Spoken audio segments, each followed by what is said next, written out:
Welcome back to my channel. Today we're talking about long distance friendships. It's the month of February. This is typically the month of love and relationships. And I love all that too, but I really do want to talk about the love in friendships because we need friends, right? We need friends. So I started doing this episode first, and then I was like, why not do an episode on why we need friends? So next week, make sure you come back so you can hear the episode on why we need friends, because I'm sure there have been so many times when all of us have probably got caught in the trap of saying, I don't need friends. Friends are a distraction. And yes, friends sometimes do serve as a distraction, and that is good. You need it. You need it. So make sure you come back to hear that episode next week. And I really prefer to hold this microphone. Like, of course, I don't need to hold it. Like, it's been clipped on, but I'm like, I feel more official with my mini mic. So let's talk about long distance friendships, which are very, very prevalent in adulthood.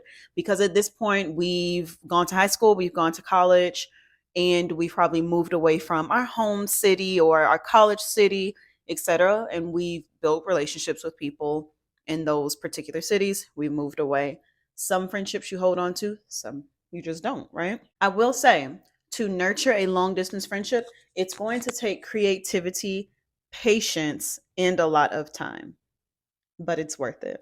I will say the majority of my friendships are actually long distance friendships. And when I say friendships, if you've heard this before, and if not from me, then someone else, right? We have friends for a reason, we have friends for a season, and we have friends for a lifetime. That being said, you have friends for different reasons, and not everyone is meant to be your closest friend.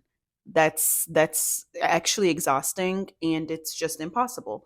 So everybody you are around all the time does not need to be one of your closest, dearest friends who you would put your life in their hands or give them your child to take care of if you passed away, etc. Right?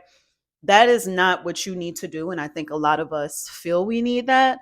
And I've pigeonholed myself before by thinking I'm not hanging out with anybody that's not 100% my friend, like not my closest friend. But sometimes friends are your friends for the reason of just hanging out. Sometimes the reason you guys are connected is because like you guys can have a good time together. When you want to do something, you know you two can rely on each other. It doesn't need to be when I want to run errands with someone, this is the friend I called, or when I am needing advice or going through a tough patch, like this is the person I call.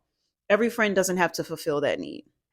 But let me jump back into long distance friendships, which is why you're here today, right? Overall, when I was doing research for this, it was so hard to find statistics on long distance friendships. Now, I found stats on long distance relationships, which I'll use, and we can kind of just parallel the two relationships. But obviously, there are some major differences between a romantic relationship and a friendship. So I think the data can be parallel.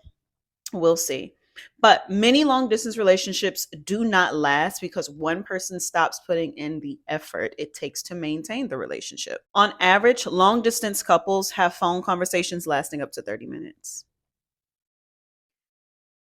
This one got me because I'm like, okay, I don't know, because me and my long distance friends, we talk on the phone for hours at a time. So it could be a 4 to 5 hour conversation. And it's not just straight talking either for that time. Like we could just be doing our own thing and then we come back together, we continue to come. I don't know. But like if I had a boyfriend who lived in another state and all I had was 30 minutes out of him, I'd be really mad. I'd be mad. Maybe they're saying 30 minutes at a time, like you capture them in the morning, capture them in the afternoon, etc. But woo, next when it comes to long distance, on average, couples are about 125 miles away from each other. That's kind of far, but that's not too far. That's about a 2 hour drive, 2.5 hour drive. So none of my friends are 2.5 hours driving distance. This one was my favorite, and this is the last one. The success rate, it wasn't my favorite because it's bad. But the success rate of long distance relationships is 58%. So 58% of the couples who are in long distance relationships make it to whatever the end goal is, or they're successful. I don't actually know how they define success, but 58%. So if Bay and Patricia and her Bay have a 58% chance of making it, I can assume you and your friend probably have a 58% chance of making it too. Those are the parallels I'm going to draw. So I've already said most of my friends are long distance friends. And again, friends, when I say friends right now, I mean my best friends, okay? Most of my best friends do not live in the same city or state as me. And I met most of them in college, slash all of them in college. And that was obvious that we would not end up in the same place, right? We are everywhere around this country.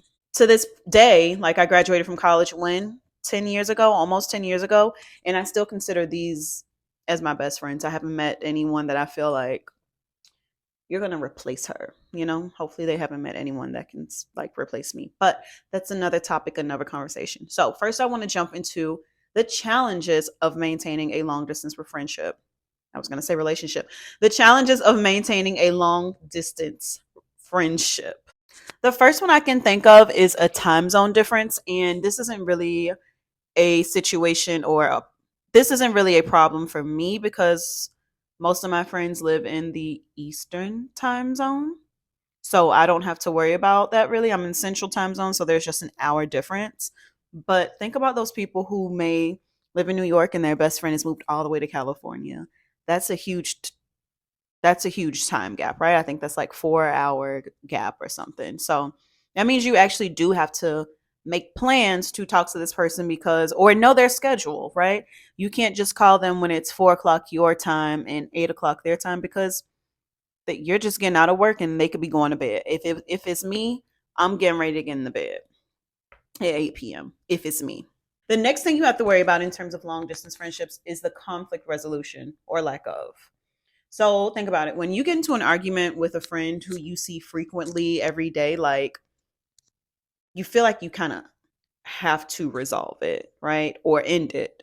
Either way, you have to have some sort of solution. Because if you don't resolve it, then there's going to be this huge sort of friction in your everyday life, especially if you have a group of friends who you're with all the time and you don't talk to this person, you and this person are beefing. So things can happen. Now, I have had this situation happen where I stopped being friends with one person within a friend group. Me and the other friend are still, it was a trio. Me, if you want to hear that, let me know. But me and the other friend are still friends, but me and the other friend are no longer friends. Okay. So we still see each other in situations where we have to. There's no bad blood or anything. So, yeah, you just move on, right? But in terms of you getting into an argument with a long distance friend, this could put a hole in your day, right? Maybe you spend a lot of time together on the phone, you send messages to each other all the time, etc. But my hypothesis is because you don't see that person all the time or talk to that person all the time, it's easier to just move on and forget about it. Now, you can move on and forget about it with each other, or you just may not even talk to each other anymore. It's easier to get over it. So I think just conflict resolution in general when you're in a long distance friendship is a little bit trickier. Now, the biggest one, the biggest challenge, of course, limited in person interaction. This is my own statistic, Quenisha statistic. I think that over 95% of your relationship when you're in a long distance friendship occurs via technology. So that's on the phone, texting, FaceTiming, video chatting, Zooming, social mediaing, whatever you are doing, it is via technology because you live in different places. So you're obviously not spending as much time with each other physically, going through similar experiences together. So it's sort of like you don't have a full connection. But hear me out. When people are in close proximity of each other, they get to share more with each other and go through life experiences together, which is going to create more closeness. It almost takes a lot of planning and timing to prioritize and catch up with your long distance friend. I personally do not believe in low maintenance friendships. So I'm sure we've all heard the term low maintenance friendships, where you don't have to put in that much time to spend time with that person, or you don't have to talk to that person as much, but both of y'all know what's going on. It's similar. Let me tell you what it sounds just like. It sounds like that girl who's like, "Oh, we don't speak when we see each other, but me and him know what it is." He doesn't speak to you in public, but you know what it is. That's not what you really want. That's not ideal. I don't want that for you, right? So a low maintenance friendship is like, oh, we talk once a year, but we're still best friends. We're close as ever. I think as you guys have good chemistry, right? Because whenever you and that friend do link up, whenever you and that friend do talk, it's still good chemistry. You can still just automatically click and start talking about things, start sharing things, and just get it all out, you know? But really, friendship is about the day to day occurrences, right? The people who are there for you. And if that friend is never there for you, is that really a friend? I guess. I don't know. I don't think so. But I'm willing to bet that if you and your long distance friend make the time to talk to each other, make the time to have more contact with each other, it would create more closeness. You have more of those bursts of dopamine that you get when you do talk to your friend. Now, baby, this is the one for me. Difficulty keeping up with day to day happenings. I can't tell you how many times I forgot that just day to day. Like think about your day, right? Think about the people you interact with daily, the places you interact with daily, the things you do. It's hard to conceptualize those things for my friends if I've never been there. So for instance, my friend Sally, who lives in Tampa, like we have the relationship like where we talk about like very mundane daily tasks, cooking, cleaning tips, um gardening. I don't garden. She gardens, but she does help me maintain my trees in my backyard, which are dead right now because of the latest freeze. But we talk about very daily, mundane tasks. And before, it was very hard to conceptualize like what those things really were without me seeing them. So of course we video chat, but her driving places and stuff like that, like she's talking to me about this and I'm like, okay, okay, okay. So when I went to Tampa and I was finally able to see, oh, this is the McDonald's you, oh, okay, I can see it now. Like I can actually conceptualize it. This is where you take a walk. I see it now. I feel more connected to her daily life. Same thing when she came to visit me. Oh, these are your friends that you talk about. This is the place where you went. This is the thing you want to do with your house. We're able to then make the connecting things. But being long distance makes it so hard to make those regular connections, you know? So that is another challenge with long distance friendships. So now I want to get into some strategies for maintaining long distance friendships. One is regular communication. I mean communication, right? So phone texting, calling, social media, Zoom, everything I said before. Regular communication. What regular means to you is up to you now. That doesn't mean that you need to talk to your friend every single day. You don't need to. That could mean every week. That could mean a couple times a week. Whatever is regular for you and her slash him, do it. Because that consistent and regular communication is what's going to drive connection between you two. I think during quarantine, that's when me and my friends grew super close again because we were in the house. We had nothing else to do. So literally it was, what you doing? Okay. Let's do it together. So I remember when me and one of my friends would have cooking parties, we would look for recipes online, say, oh, we want to cook this, buy all the ingredients, make sure we had all the right ingredients, the same ingredients, get on Zoom, cook it together, taste it, talk about it. Will we make it again? Sometimes we added it to like our repertoire. Sometimes we like trash it. So we would have cooking parties. We had painting parties too. That was fun. I like painting parties. So I would host painting parties as well. Because quarantine took away human connection, so many people looked for ways to connect. And I think that during that time, like all of us really connected. So it's important to bring back those same connection principles from quarantine into our daily lives with our long distance friend. Another one of my best friends, like we just stay on the phone running errands together. So we'll switch between phone and video, just talking. She'll show me something. Okay, go back to the phone because I don't have service. It's going to be choppy. I'll show her something. Like, I'll show her something, go back to video, phone, etc. So just going back and forth, running our errands together.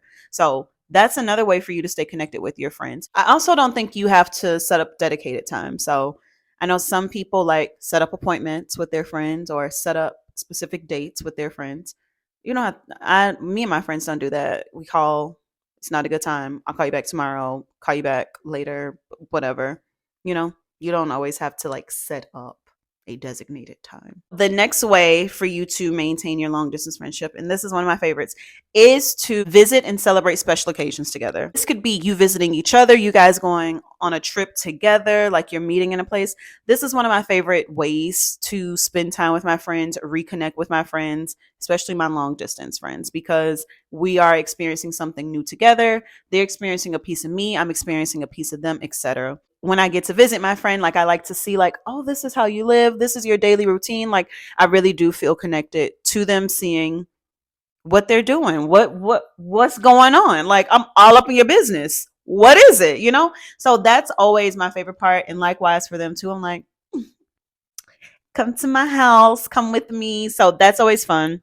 So if you have time, if you have money, if you have the opportunity, I highly, highly recommend with your long distance friends, make the time to celebrate special occasions together and visit each other. My two best friends right now are coming here for Galentine's this year. So I'm really excited about that because those are my gals and we're going to do Galentine's together. Another one is sending care packages or gifts to each other.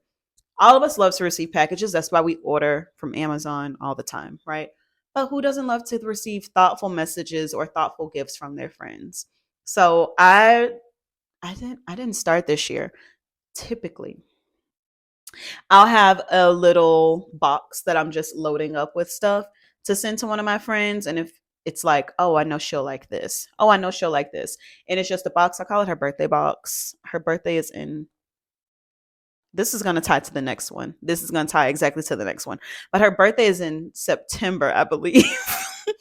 And I just collect things that she would like, put them in a box and ship it to her. Sometimes it's a month late. Sometimes it's 6 months late, but she still gets it. And I am working on it throughout the year for her. Or if she comes, I'll give it to her right then and there. But this is great because if it's something your friend uses all the time or something that's going to be in your friend's house or their living space, there's always going to be a constant reminder of you and their friendship. So my other best friend bought my first that was not my first. My second podcast mic, and it's the podcast mic that I use more often, not this one, but my actual just podcast mic. So she brought me that for Christmas, and I love her for that, right? So yeah, that's just a simple way. The last and very important way to maintain your long distance friendships is use your calendar. As you can see, I am the queen of forgetting things. If I do not write it down, if I do not put it on my calendar, if it's not down somewhere physically or digitally, it won't happen. It will not happen.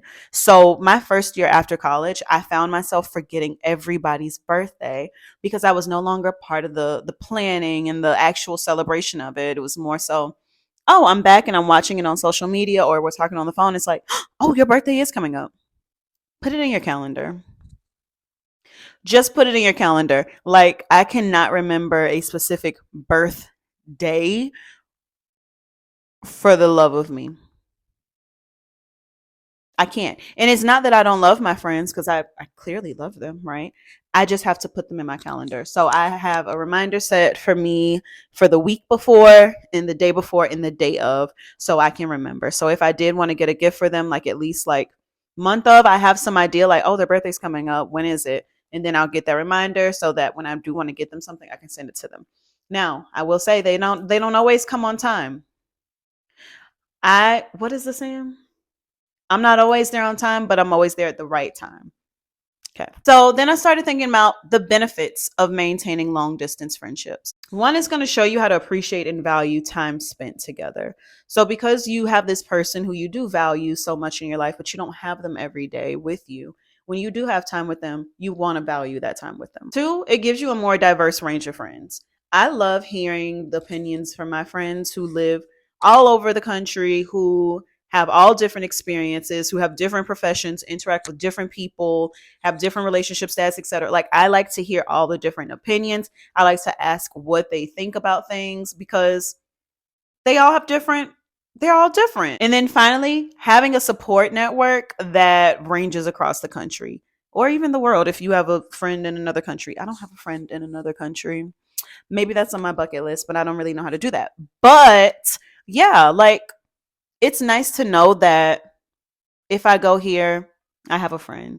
So that is it for us today. I hope you guys really enjoyed this video. Please don't forget to subscribe if you are watching the YouTube video, or if you are listening to the podcast. Don't forget to share this with a friend, especially your long distance friend, so you can let them know, like, hey, this is about us. And I will see you guys at the next one. Bye.